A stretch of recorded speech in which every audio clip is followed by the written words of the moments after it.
It's the way to go. Eat a fig, not a pig. Let your kindness show. If it's your wig or a jig or a swig, do you dig? Big. It's the way to go. It's Big Fat Vegan Radio. When something's fat, there's a lot to show. It's gotta be fat to help the movement grow. Making fat loud chat that won't be flat. It's that. And here's our show. It's Big Fat Vegan Radio. Got that vegan glow, like a drag queen, Colleen Patrick Goudreau. I'm a YouTube vegan, cooking up good eating. Veganism makes me glow. It's Big Fat Vegan Radio. All right, vegans, all together now.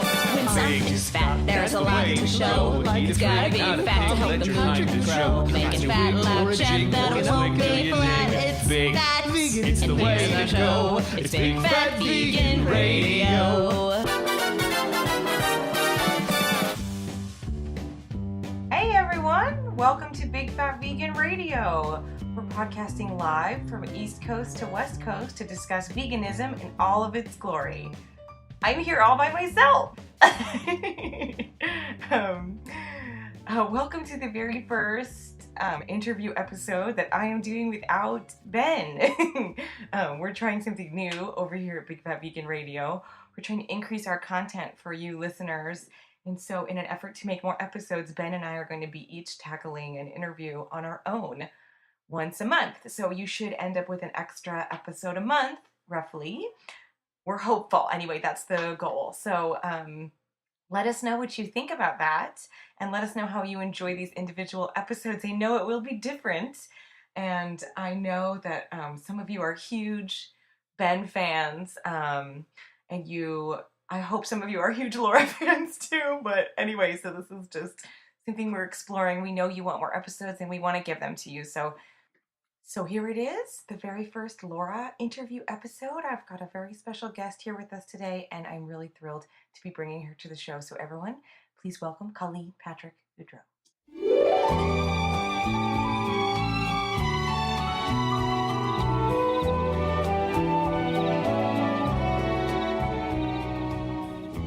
Thank you so much for being here, Colleen. It's just a delight to have you on the show again.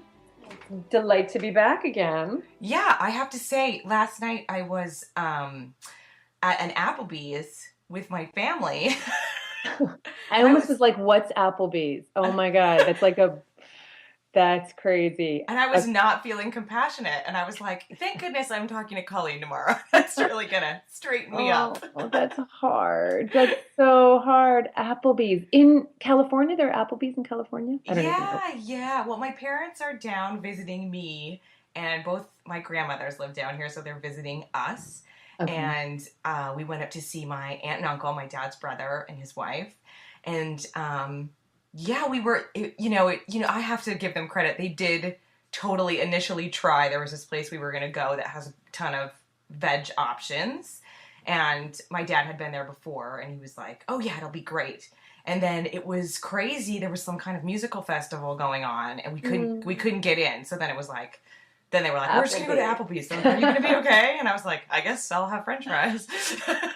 Oh man. But yeah, it was all right. I don't know. I just try to be, both my mom and my aunt do so much for dogs. I have to be grateful for that. They're really amazing, like adopters. And my mom has a dog that was horribly abused and all this stuff. So, they're going to get there. They're almost there. Yeah. Oh, that was, it's hard. It's hard. I mean, it's, as I always say, I was there once. I was that person who loved dogs, and I had dogs and I loved them, and cats and I'd see them, and was eating other animals. I just didn't see it. And it's just hard to keep that in mind when we see other people, when it's so clear to us, and we see other people that we love and we know are good people, to remember that they're on their own path. We just want it to be a faster journey because of all the animals who are suffering. Yeah, I think it's difficult for me to not be impatient sometimes. Yeah. Definitely.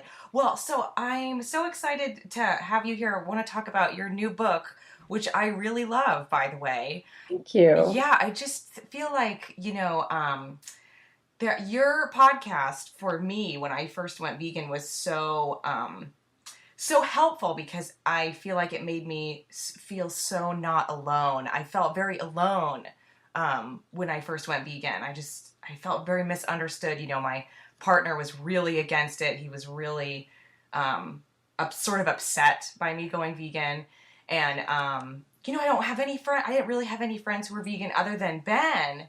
And so it was to hear you, you know, read all those letters and just basically answer every question I had on my mind was so amazingly helpful for me. And I feel like this book on being vegan is like that, totally in a package. Like it's this great answer to like every question I ever could have possibly had, I feel like.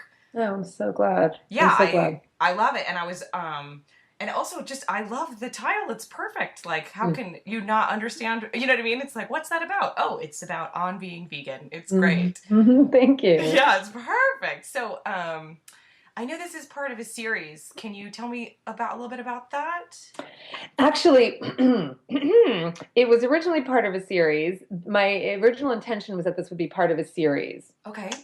But I think it might not be. And I say that because there are other books that I have decided to write that would take the content that I originally thought I would use as part of this series. So it's, you know, look, it's just, I will have other content out there in the form of books, just in a different way, just not part of the series. Okay. But yeah, I mean, the idea is to continue having the conversation and providing the information about living compassionately.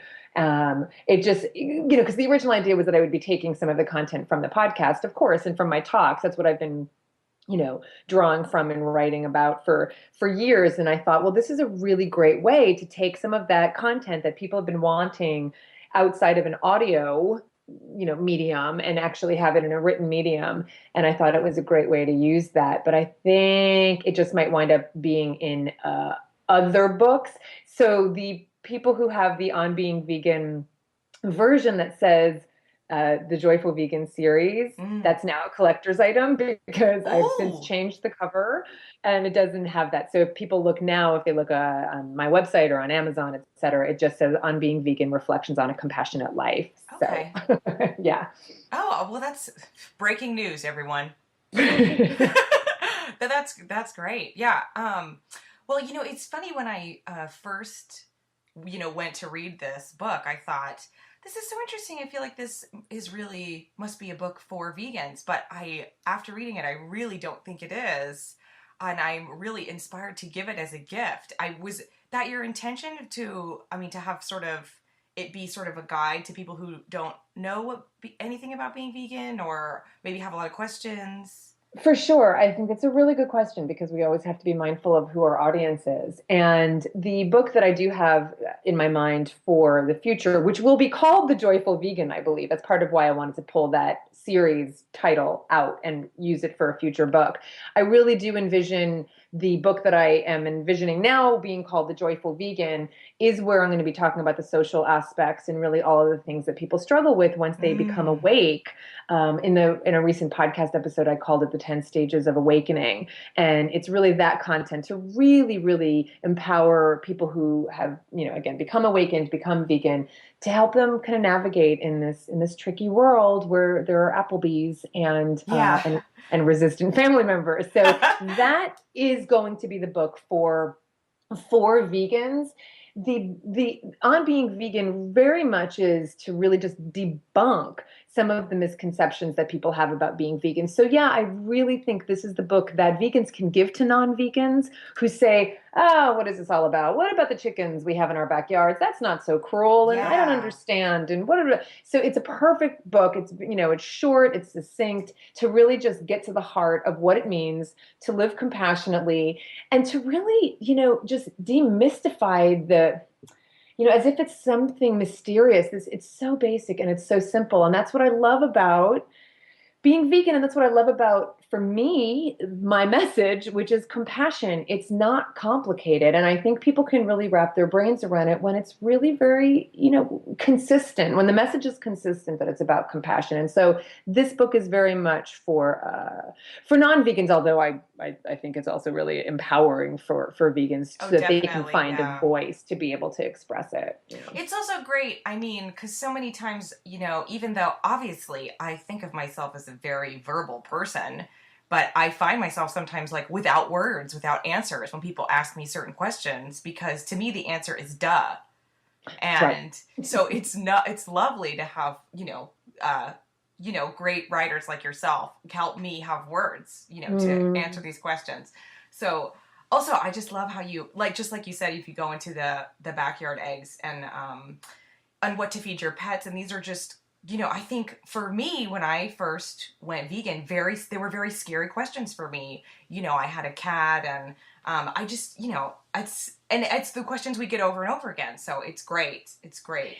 Yeah, I'd say that chapter, I'm really proud of that chapter, the one called How Vegan is Vegan, because it really goes into in great detail that question, those kind of slippery slope questions where people say, what if, I'm vegan, but I start, but I eat the eggs of rescued hens, is there something wrong with that? I mean, these questions that kind of get to the heart of it's not a perfect world and we're just doing the best we can, but let's play that out to its logical conclusion and see how it plays out. And I'm really proud of that chapter because I think a lot of the content in there hasn't existed anywhere else. I played with it and I have it in a couple different podcast episodes, but that's the one I really think will be helpful for vegans to be able to have a really honest dialogue with people so that you can offer thoughtful considerations and still feel like you're speaking,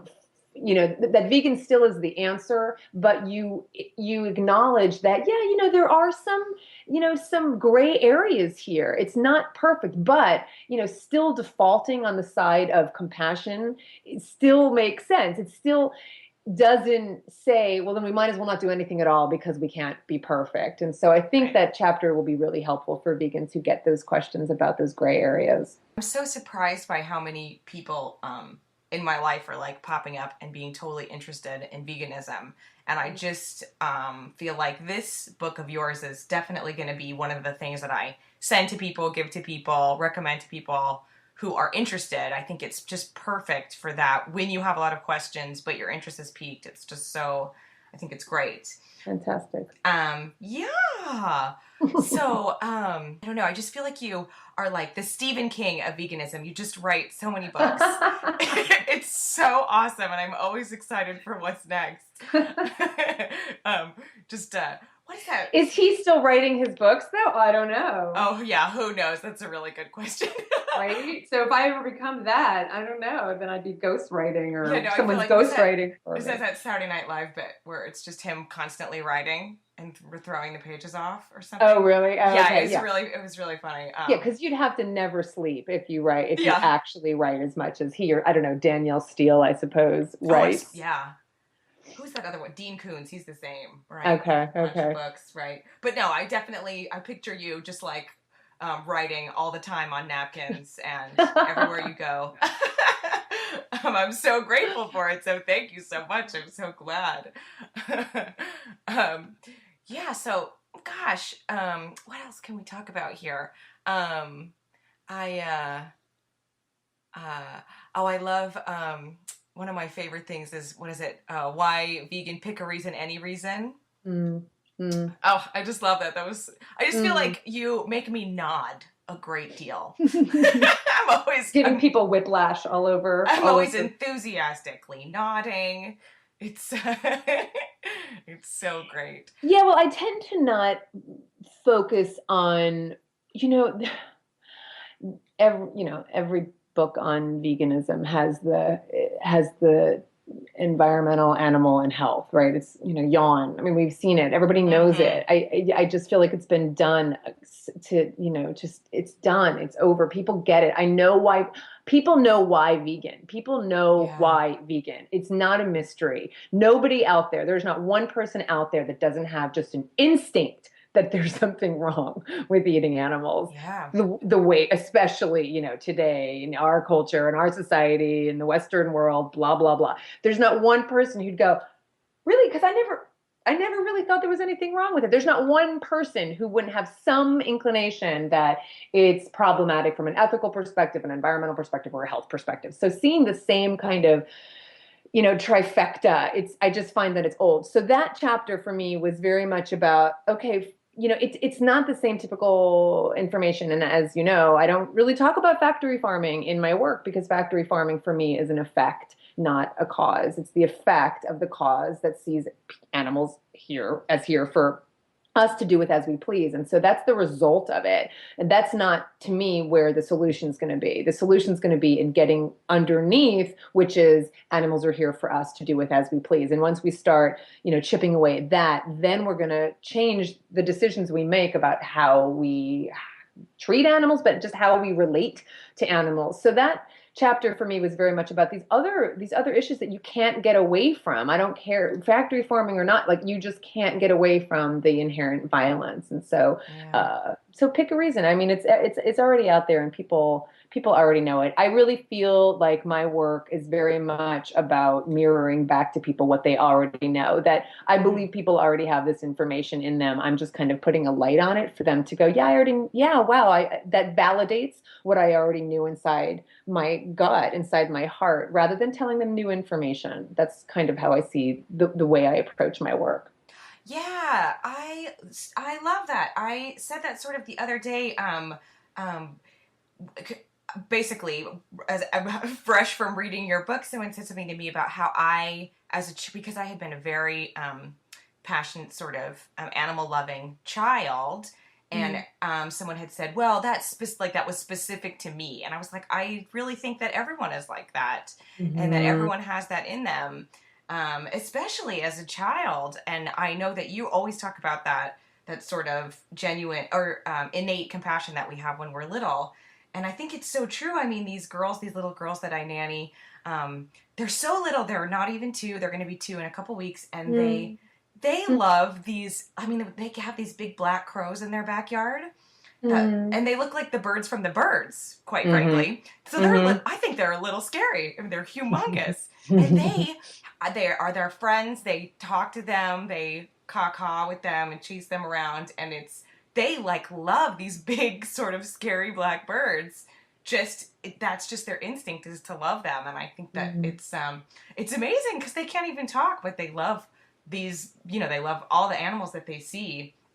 And it's like the only thing they know words for is animals and all the noises and that they make. And I think that's so powerful to recognize that was in all of us at some point, and that's the truth. And I think that's really it is powerful, and it's not that it was in us, it still is in us. Yes. And that's the stuff we have to look at when we're talking to other people, is that it's just covered up with cobwebs and, steel, so that we don't feel guilty and so that we don't feel bad and so that we don't feel inconvenience. I mean, those are all the things that we use to cover up what is still in there. And that's the beauty of it. That's the power of it, is that it's not gone. And that's what we have to speak to when we talk to people, already presuming that they have it in them and they just need some help getting rid of those cobwebs. That's what's so beautiful. And that's what I do. That's why I get really impatient with people who are,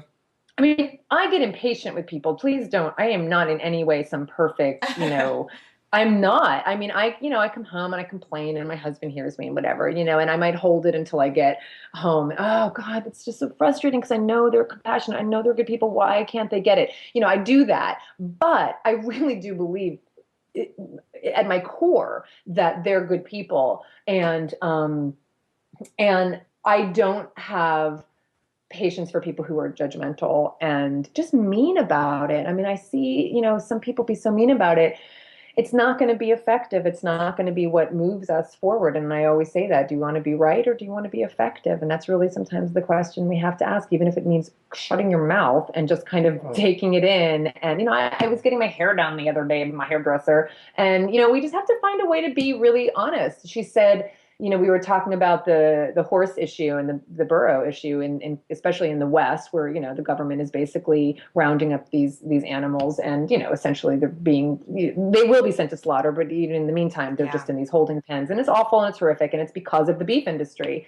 And she said, she knew that, she was very aware of this issue, and she said, I know, I just wish I didn't love meat so much. And I said, it's fat and it's salt. She goes, I know you've said that, and you're right. And I said, it's fat, salt, and it's familiarity. She goes, yep. And I said,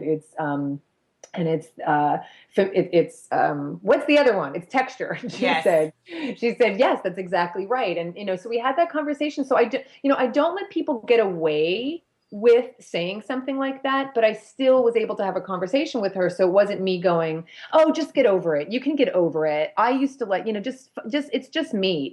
You can't deny that there really is something powerful for people that keeps compelling them to go back to what they're is familiar. And I said to her, I said, and she goes, and it's convenience. And I said, yep. And I said, and that's just a habit, and I said, it takes 3 weeks, dare I say 30 days to change a habit. And she knows about my 30-day vegan challenge. So she said, and then later on, she said, again, we were talking about skunks, because I love skunks. I just love all animals. They're and we have so skunks. cute. They're just so cute. And they have the cutest scent. And we were talking about the fact that I actually love toxic smells. I love, the smell of gasoline, and I love the smell, because she was, I was getting my hair highlighted, and it's like, there's bleach, and I love that smell. And she said, you're just a sick puppy. And I said, I know, but I can't help it. I love it. And I said, I love skunks too. I love the smell of skunks, like not on me. I don't go outside to have them spray me. Yeah. No. And I don't like the smell of skunk on like a wet dog, but in the atmosphere, I love the smell of skunk. And she said, yeah, and I hear they make really good pads. And I said, yeah, they should probably not be pads. Like, they should probably just stay wild animals. She goes, yeah, I just hear they're like really easily trainable, and they're really social and they're really smart. And I was like, yeah, and they can use all those qualities to stay wild animals. And she got it. So we just need to find ways to just keep pushing people, because what we do is we surround ourselves with like-minded people, right? So if she said that to somebody else, someone might go, yeah, I heard that. That's really true. That's really great. And no one's challenging. Oh, someone's calling me. And no one's challenging, that idea. So we just have to finding our voice to have this conversation with people is really important, and remembering that they are truly compassionate people. She's not a bad person. My hairdresser who is saying these things, she said, I wish I didn't like meat so much. She acknowledges that she doesn't want to be in that place. And so, seeing ourselves as kind of, just catalysts for that. That's what we need to be, not the hammer, that's just, it just doesn't work in my opinion. That's just my opinion. And I think that you're very right. And it's good to be reminded, because it's easy to, I think, for me, I only can speak for myself, but it's easy for me to slip, into sort of a grouchy space a lot of times. I know. So great. Well, we're going to have some links to, your Create space, so people can buy on being vegan. But I read it on an e-reader. It's available as an ebook as well, which is great. And is there anything else that you would like people to check out or get into? Well, right now that's what I've got going on. They can find it anywhere. It's definitely an e-reader, and it also is a paperback, so they can get the paperback. It's available all over the interweb. So that's what's available right now, and I'm working on some other things that are pretty exciting that I'm pretty hopeful about, and I can't wait to be able to share it. You will be one of the first to hear about it. So there's exciting things going on. Yeah, there's another book I've got in the works, and there's also some other medium like television I'm working on. So I've got some good stuff going on. Oh, and I can't so wait exciting! And don't tell us. Don't tell us. I won't. I will not, but I will tell you as soon as I can. Let us be surprised. Awesome. Well, I just can't thank you enough. I know you're such a busy woman, and for you to take the time to be on our show, and I am just so grateful. So thank you so much for being here. Oh, I'm grateful, Laura. Thank you for all you do, and hello to Ben and to Honey, and I'll talk to you guys soon. All right, thanks. Okay, bye. Bye. Thanks so much to Colleen for that great interview and taking the time. I hope you all check out On Being Vegan. You can buy it at pretty much any online bookstore, and we'll also have links on our show notes as well. So, as always, you guys can contact us via bigfatveganradio.com, at bigfatveganradio@gmail.com, or you can call us at 315-VEGAN-01. That's 315-834-2601. We hope that you'll follow us on Twitter. You can follow us as Big Fat Vegan Radio at Big Fat Vegans. You can follow me at Laura Yaz, and you can follow Ben at Honey LaBronx. As always, we want to give a big thanks to Michael Harren, the composer of our wonderful theme song, and Kelly Huffine, the artist behind our adorable logo and characters. So that's all we've got today for Big Fat Vegan Radio. Please subscribe to us through iTunes or your podcatcher of choice. It's extra helpful if you can leave us a rating and a review. Be sure to let us know what you thought of this episode on our Facebook page. Send us a tweet, leave us a voicemail, or leave us a comment at bigfatveganradio.com. We love to hear from you. Thanks for listening, everyone. Oh, and what's that thing we always say? Go vegan!